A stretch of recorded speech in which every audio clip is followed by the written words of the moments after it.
Olá, eu sou o Wallace Corbo, professor de Direito Constitucional da Faculdade de Direito da UERJ, e hoje nós vamos falar um pouco sobre teoria da Constituição, ou melhor, nós vamos responder a pergunta: o que é uma Constituição? O Supremo Tribunal Federal, nos últimos anos, ele tem tomado decisões que afetam a vida de todos nós. Decisões sobre política, decisões sobre direitos, decisões sobre o futuro do Brasil e, às vezes, até sobre o passado do Brasil. O que fundamenta essa importância ou essa centralidade que esses 11 ministros nomeados pelo presidente da República, confirmados pelo Senado, possam agora exercer essa função? Né? Como que a gente pode pensar o exercício desse poder por esse grupo de pessoas? Existem muitas discussões sobre o que legitima ou deslegitima a atuação dos ministros do Supremo Tribunal Federal.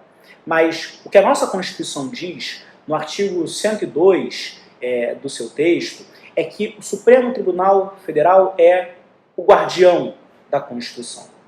Então, antes mesmo de discutirmos como que esse guardião da Constituição ele pode ou não pode invalidar os atos do presidente, invalidar os atos do Congresso, a gente precisa fazer uma pergunta prévia e muito básica sobre o que é essa Constituição que esse Supremo Tribunal Federal vai guardar, vai proteger.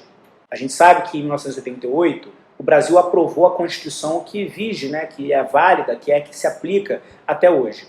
É um texto com diversos artigos que tratam desde direitos fundamentais, até tributos, até a separação dos poderes, até dizer quem pode tomar decisão sobre o que, se o município, se o Estado, se a União. Mas nem sempre nós sabemos exatamente do que nós estamos falando quando nós alegamos ou falamos sobre uma Constituição. Na verdade, a pergunta sobre o que é uma Constituição é uma pergunta tão antiga quanto o próprio movimento que nós chamamos de constitucionalismo. O constitucionalismo, como nós conhecemos hoje, ele vai ter a sua origem ali mais ou menos no século XVIII, naquelas revoluções liberais, a Revolução Americana, a Revolução Francesa, a Revolução do Haiti, revoluções que aconteceram no mundo inteiro, a partir das quais diferentes sociedades começaram a elaborar um texto, dizendo basicamente quais eram as regras e princípios aplicáveis a essa sociedade. Como que nós vamos nos organizar? Quais valores nós vamos ter? E aí, quando nós falamos em Constituição, nós estamos, de certa forma, resgatando essa tradição que começa no século XVIII, mas a gente ainda não consegue explicar muito bem, afinal, como, o que é essa Constituição que o Supremo defende. Muitos autores disseram coisas diferentes sobre o que é uma Constituição. Alguns autores disseram que a Constituição ela é como uma lei, como qualquer lei. Existe lei de trânsito, existe lei sobre contratos, existem leis sobre crimes. A Constituição é mais uma lei desse tipo. Uma lei que organiza o Estado, uma lei que define os direitos fundamentais, uma lei que separa os poderes. É verdade, a Constituição no nosso ordenamento jurídico, no nosso direito, ela é uma lei. E isso já ajuda a gente a entender por que um tribunal, como o Supremo Tribunal Federal, toma decisões com base na Constituição. Porque ela é uma lei, ou melhor, ela é uma norma jurídica, como nós dizemos no linguajar jurídico. Mas será que a Constituição é só uma lei? Ela é só algo que diz o que deve ou não deve ser feito? Se nós olhamos para a nossa Constituição toma uma série de decisões políticas sobre que sociedades são essas em que nós queremos viver. Ou melhor, que sociedade é essa em que nós queremos viver? Quais são os princípios dessa sociedade? Quais são os fundamentos dessa sociedade? Então alguns autores dizem, veja bem, a Constituição ela não é só uma norma jurídica, uma lei. A Constituição ela é uma decisão política, uma decisão política sobre em que Estado nós vivemos. Qual é a característica desse Estado? É um Estado democrático? É um Estado liberal? É um Estado socialista? É um Estado autoritário? Que tipo de Estado é esse que nós fundamos ou refundamos em 1824, em 1891, em 1930, 34, 46, 67, 69, em 1988? Então, alguns autores vão dizer, nós não podemos pensar a Constituição só como lei. Nós precisamos pensar a Constituição também como essa decisão política que cria o Estado, que nos diz quais são os valores fundamentais desse Estado. Mas outras pessoas disseram, não é só isso. Na verdade, não é nem isso. Alguns autores olharam para constituições como as constituições brasileiras, desde a primeira Constituição, e viram que essas constituições prometem muita coisa. Elas prometem direitos, elas prometem liberdade, elas prometem igualdade, elas prometem muitas coisas, mas que não é isso que existe na realidade concreta. E muitas pessoas disseram, alguns autores disseram, a Constituição ela não é uma norma jurídica, ela não é uma lei, porque afinal de contas ela não se aplica de verdade. A Constituição não é uma decisão que alguém tome em algum momento histórico. A Constituição ela é, na verdade, a realidade social. Eu só descubro a Constituição do Brasil, eu só descubro quais direitos as pessoas realmente têm, quem pode decidir o que e quando, olhando para a realidade, e não para aquele pedaço de papel que tem várias coisas escritas. As constituições são, para essas pessoas, na expressão do Ferdinand Lassalle, os fatores reais de poder. O que também é a perspectiva, de certa forma, marxista sobre a Constituição, que vai dizer que o papel não importa. O que importa é quem detém poder real na sociedade. Veja, nós temos várias definições de o que constitui uma sociedade. São as suas leis? São as decisões políticas? É a realidade econômica do mundo? Nenhuma dessas respostas, no entanto, ela é suficiente para responder sobre a nossa realidade. É verdade que se nós olhamos para a Constituição de 1988, ela é uma norma jurídica. E por isso o Supremo Tribunal Federal vai controlar os atos dos outros poderes baseado na violação ao direito. Se nós olhamos para a nossa Constituição, ela é uma decisão política. Em 1988 nós tomamos uma decisão política de redemocratizar o Brasil, ainda que nós tenhamos mantido algumas estruturas que não são exatamente democráticas ou igualitárias.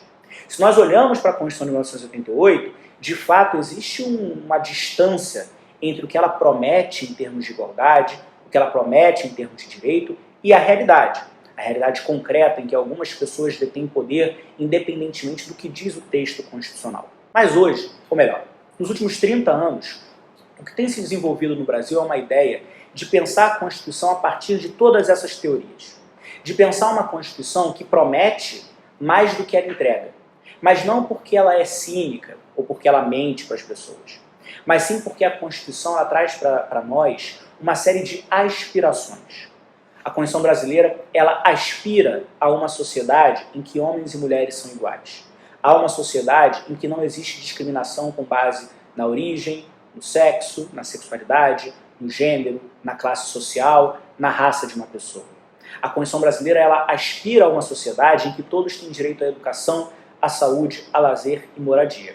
Mas essa aspiração, essa promessa de um mundo que se organiza de acordo com esses direitos, a Constituição sabe que é falsa. Falsa não na promessa, mas na realidade. A Constituição sabe que, apesar de ela aspirar a isso, não é isso que nós vemos no mundo concreto.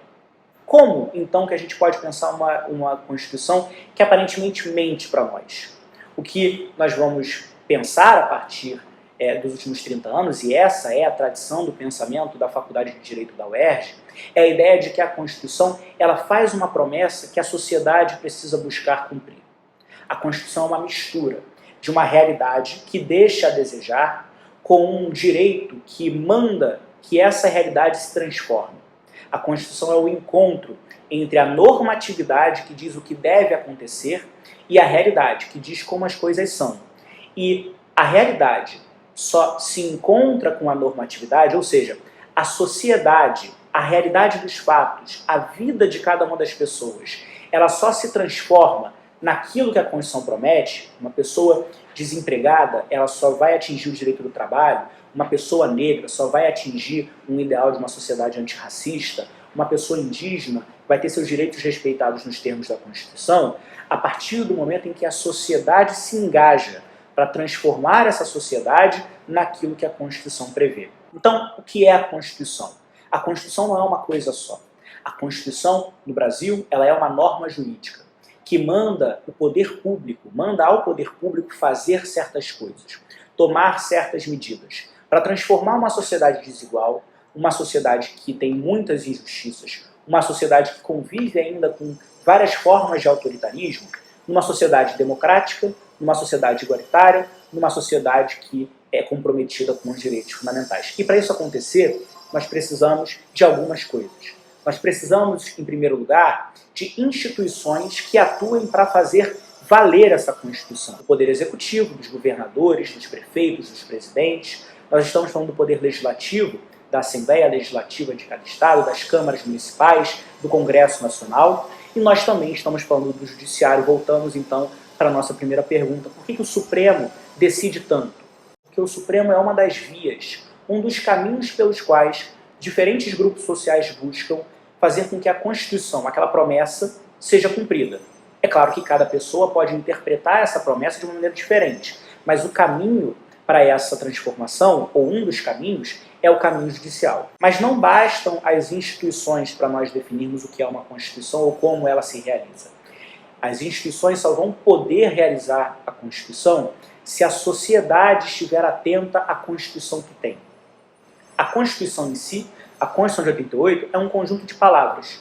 Ela tem vários artigos, ela tem várias regras, ela tem vários princípios. Mas essas palavras, esse texto, só se transforma em realidade quando a sociedade se apropria dele. Quando as pessoas vão às ruas, ou dentro dos seus trabalhos, ou dentro de casa, ou nos espaços em que nós transitamos no dia a dia, tendo em mente os valores constitucionais.